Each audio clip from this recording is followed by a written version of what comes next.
Quand j'avais le Covid, j'agonisais dans mon lit jour et nuit. Alors que ma mère, elle dormait juste un peu plus que d'habitude, et c'est tout. Comment c'est possible? C'était pas le même virus? Sûrement que si, pourtant. Ma maman était malade juste avant moi, donc je pense avoir récupéré le sien. Ok, je vais le vérifier. Le virus change tout le temps.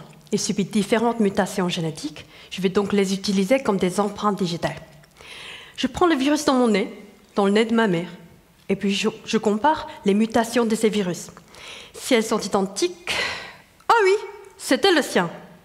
C'est ainsi qu'on étudie l'épidémiologie du virus. Mais anonymement, bien sûr. Dans ma thèse, je trace par où le virus s'est infiltré dans notre région, le canton de Vaud, et comment il s'est ensuite propagé. J'ai identifié 2 cas de superpropagation à Lausanne et dans le Jura, par exemple. Cette étude épidémiologie permet, in fine, d'appuyer la prise de décision de la santé publique pour contenir le virus. Oh! Mais attendez, ma maman et moi, on a eu le même virus. Mais alors pourquoi j'étais plus malade qu'elle? Je suis plus jeune quand même. Étonnamment, on ne peut toujours pas répondre à cette question simple, même s'il y a eu tellement d'études sur le Covid. Il doit y avoir un truc qui nous échappe. Ah oui, en effet, il y a un immense écosystème de micro-organismes qui habitent dans et sur notre corps, le microbiote. Le plus grand de tous, le microbiote intestinal, il joue un rôle essentiel dans notre système immunitaire. De plus, il communique avec les poumons par des molécules qui circulent dans le corps.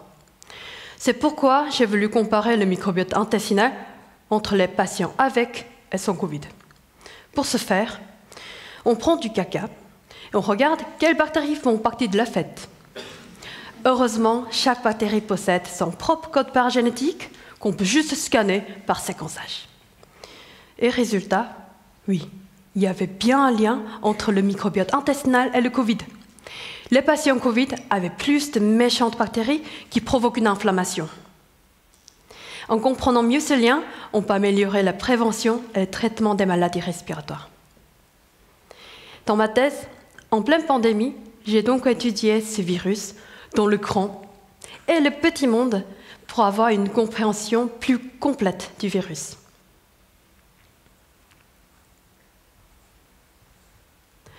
Le Covid nous a frappés différemment, comme ma maman et moi. Mais au fond, la pandémie a été difficile pour nous tous. Chez moi, en Corée, on dit « après la pluie, le sol se durcit ». Autrement dit, cette pluie nous a renforcés. Pendant une prochaine pandémie, on sera plus fort avec une meilleure connaissance de nous-mêmes